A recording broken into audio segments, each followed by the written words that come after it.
सभी को सुप्रभात। गुरुग्राम डिग्री कॉलेज 5 बीलम में आप सभी का स्वागत है। आज हम पर्यावरण अध्ययन विषय के बारे में अध्ययन करेंगे। बीए फर्स्ट ईयर के सभी छात्र छात्राओं को पर्यावरण अध्ययन के बारे में अध्ययन करेंगे। पर्यावरण अध्ययन में हमने पिछले वीडियो में पर्यावरण अध्ययन की बहुविषयक प्रकृति के बारे में पढ़ा था। बहुविषयक प्रकृति में जो जो विषय जुड़े हुए हैं, जैसे वनस्पति शास्त्र, प्राणी शास्त्र, रसायन शास्त्र, तो इन विषयों के बारे में अध्ययन किया था। आज हम अध्ययन करेंगे कि जो पर्यावरण है, पर्यावरण की परिधि और क्षेत्र क्या है, कि जो पर्यावरण अध्ययन है इसकी परिधि क्षेत्र में क्या क्या चीज़ें आती हैं, इसके बारे में अध्ययन करेंगे। उपरोक्त वर्णन से स्पष्ट है, जैसे मान लो अपने उपरोक्त वर्णन है कि पर्यावरण अध्ययन की विधि और प्रविधि और परिधि एवं क्षेत्र क्या है। तो पर्यावरण की परिधि एवं क्षेत्र में जो पहला क्षेत्र है वह कृषि है। पर्यावरण की परिधि में पहला क्षेत्र कृषि है कि कृषि के अभाव में पर्यावरण की कल्पना करना उचित नहीं है। जो पर्यावरण है वो कृषि पर आधारित है। रासायनिक, कीटनाशक, खरपतवार नाशक या उर्वरक एक प्रकार जो हमारे पर्यावरण को दूषित करते हैं। रासायनिक, कीटनाशक, खरपतवार नाशक, उर्वरक हमारी पर्यावरण को दूषित करते हैं, तो दूसरी ओर फसलों को बढ़ाते भी हैं। कृषि में जो पर्यावरण को दुष्परिणाम देने वाले विकल्प हैं, उन पर पर्यावरणविद, जो पर्यावरण वैज्ञानिक सहायक हैं, उन्होंने अध्ययन कर यह परिणाम निकाला है कि जो कृषि है वो रासायनिक उर्वरकों, रासायनिक कीटनाशकों, पेस्टिसाइड या अन्य कोई कीटनाशक पदार्थों को डालकर न की जाए। उनको जो कृषि करनी है वह जैव उर्वरकों के द्वारा ही कृषि करें, जो खाद्य पदार्थों को अच्छे से बढ़ाने में सहायक है। जैव खाद्यों के उत्पादनों की विधियां खोजी गई हैं। जितने भी पर्यावरणविद हैं वो जैव खाद्यों, जो खाद्य पदार्थ हैं, उनको बनाने की जो विधियां हैं उन्होंने खोज रखी हैं। फसलों के नाशी जीवों के रासायनिक नियंत्रण को रोकने के लिए नियंत्रण के स्थान पर जैव नियंत्रण की विधियां खोजी जा रही हैं। तो ऐसे ही अनेक प्रकार के अनेक प्रयोग जो कृषि पर हो रहे हैं, वह सभी कृषि के क्षेत्र परिधि में आते हैं, जो पर्यावरण से बनते हैं। पर्यावरण में कृषि एक मुख्य आधार और पर्यावरण की कृषि में पर्यावरण की परिधि में आने वाला मुख्य भाग है।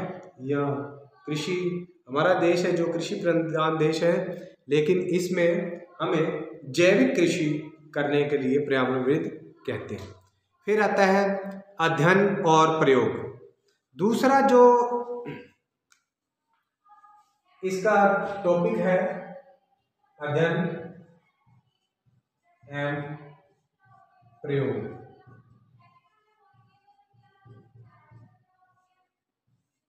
पर्यावरण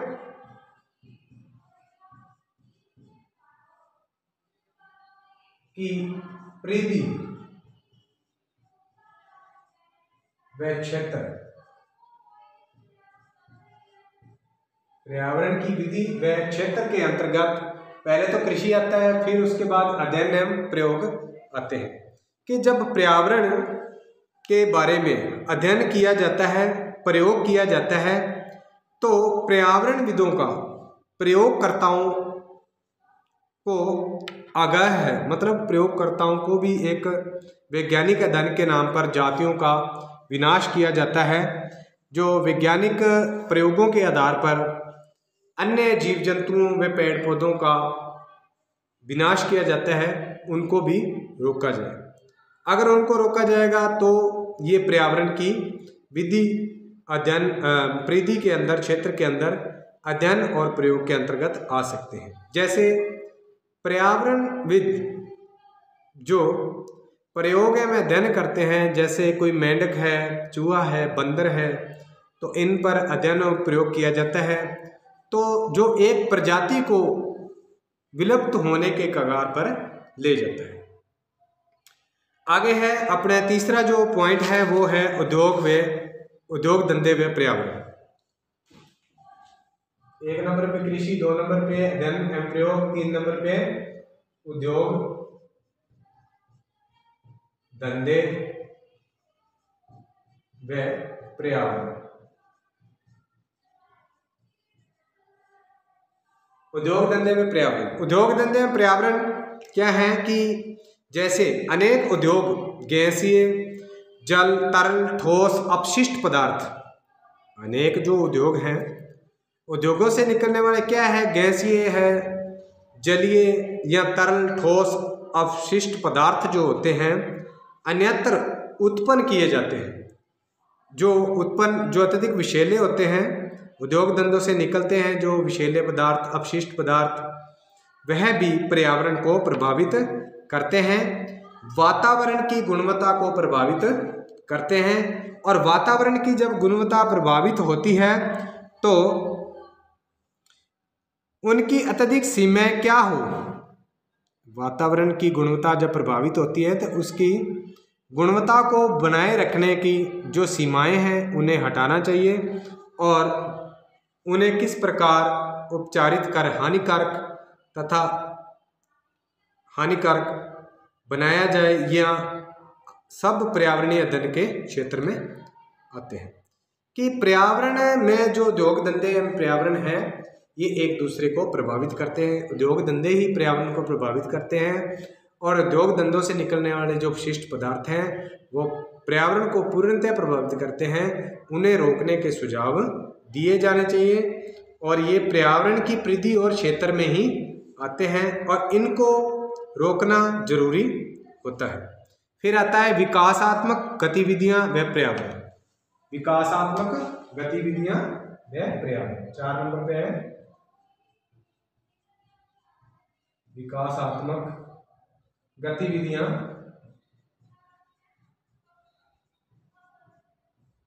व पर्यावरण।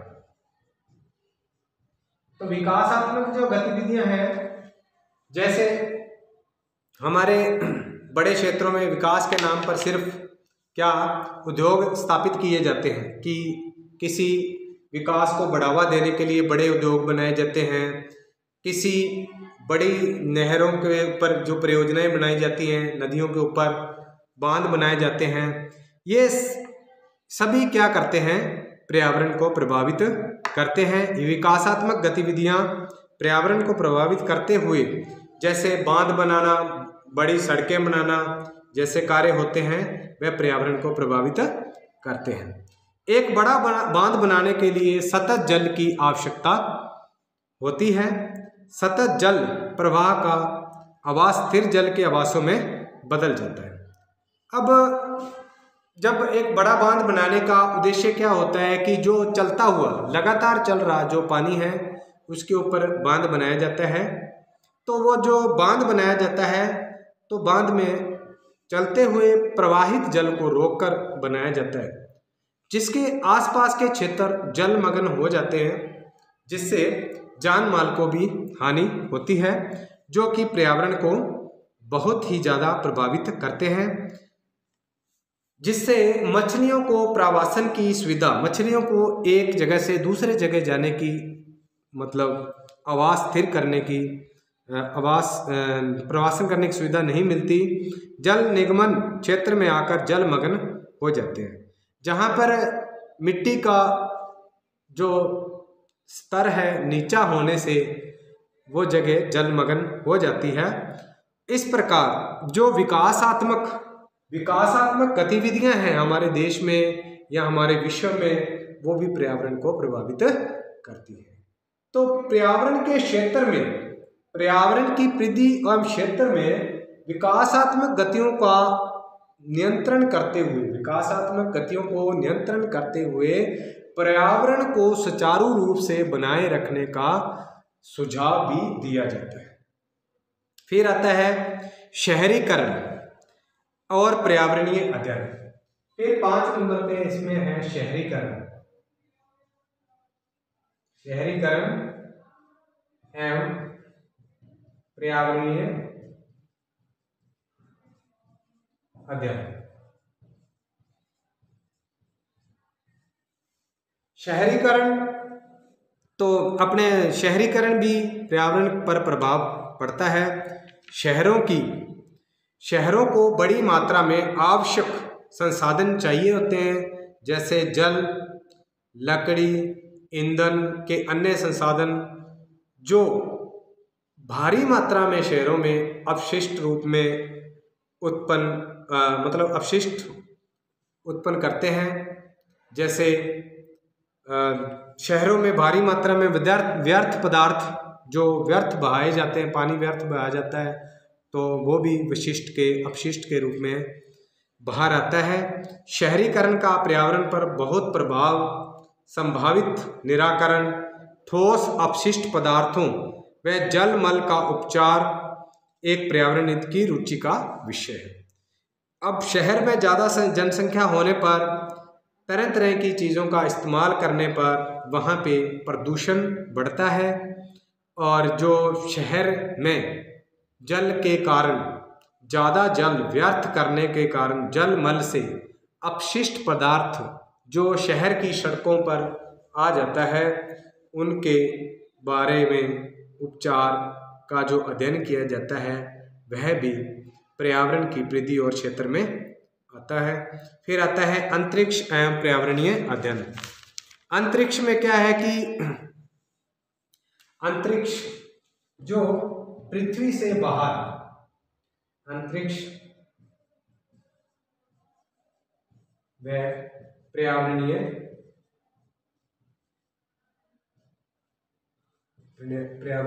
अध्ययन। अंतरिक्ष जो पृथ्वी से बाहर वायु का होना या न होना जीवन शैली को प्रभावित करता है। वायु का न होना जीवन शैली को प्रभावित करता है, जो अपने पृथ्वी से बाहर अंतरिक्ष में जो है, और अनुकूल परिस्थितियों का न होना भी पर्यावरणविदों के लिए, पर्यावरणविदा जो पर्यावरण वैज्ञानिक है, उनके लिए एक चुनौतीपूर्ण कार्य है कि आवश्यक चीज़ें जो पृथ्वी से बाहर अंतरिक्ष में न होने के कारण, तो ये भी पर्यावरण की श्रेणी में आता है।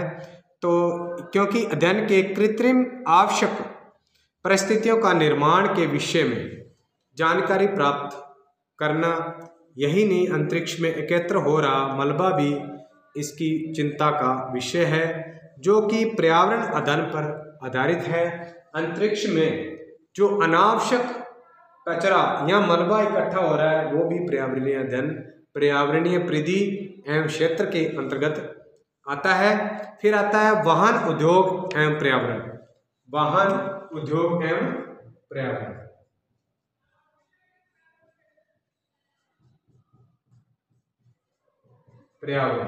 वाहन उद्योग एवं पर्यावरण। तो वाहन उद्योग क्या है? वाहन उद्योग में अन्य उद्योगों के साथ वाहन भी एक प्रदूषक है। वाहनों से होने वाला वाहन उद्योग, पहले तो जहाँ पे वाहनों का जो पार्ट्स बनते हैं, जो सामान बनता है वाहन बनाने में, उनमें भी अपशिष्ट पदार्थ, व्यर्थ कचरा जो बाहर निकलता है, वह पर्यावरण को प्रभावित करता है। फिर वाहन उद्योगों से अगर वाहन बन के तैयार हो जाता है, तो जो वाहन आता है वो ईंधन का अतिरेक, ओवर यूटिलाइजेशन, मतलब ज़्यादा उपयोग करने से, ईंधन का, पेट्रोल का ज़्यादा उपयोग करने से पर्यावरण को प्रदूषित करता है। किस प्रकार का ईंधन कम प्रदूषण उत्पन्न करेगा, यह भी पर्यावरण विज्ञान का ही विषय है। अब हम बात करते हैं पर्यावरण के ज्ञान की विविध क्षेत्रों में उपयोगिता। कारण है कि केंद्रीय एवं राज्य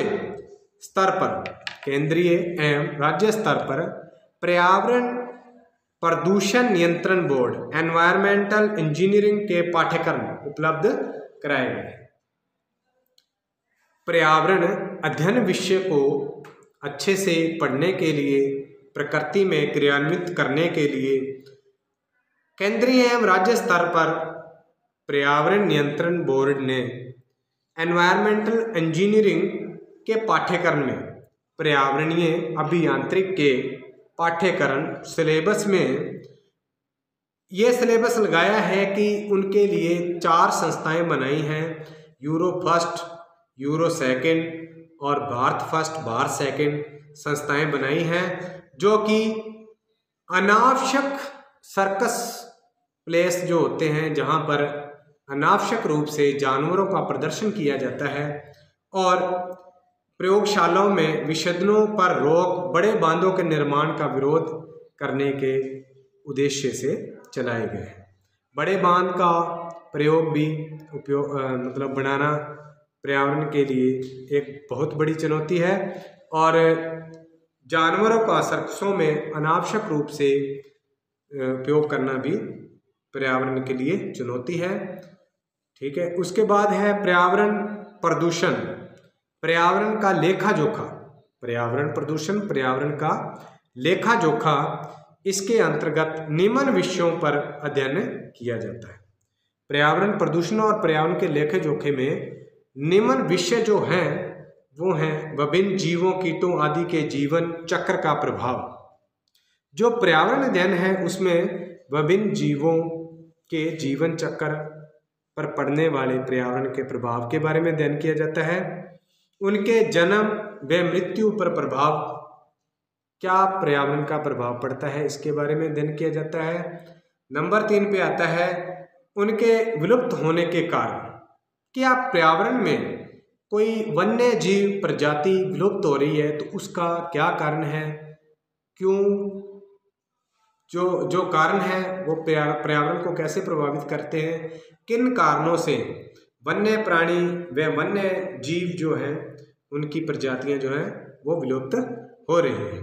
फिर उसके बाद है जनसंख्या पर प्रभावों का अध्ययन, कि अगर जनसंख्या बढ़ती है उसका कारण क्या है, उस पर क्या प्रभाव है कि जनसंख्या बढ़ती है और वो पर्यावरण अध्ययन की श्रेणी में एक चुनौती का काम करती है। फिर अगला है आर्थिक पक्ष का अध्ययन। जब पर्यावरण प्रदूषण या प्रभाव का लेखा जोखे के बारे में पढ़ा जाता है तो आर्थिक पक्ष का भी अध्ययन किया जाता है।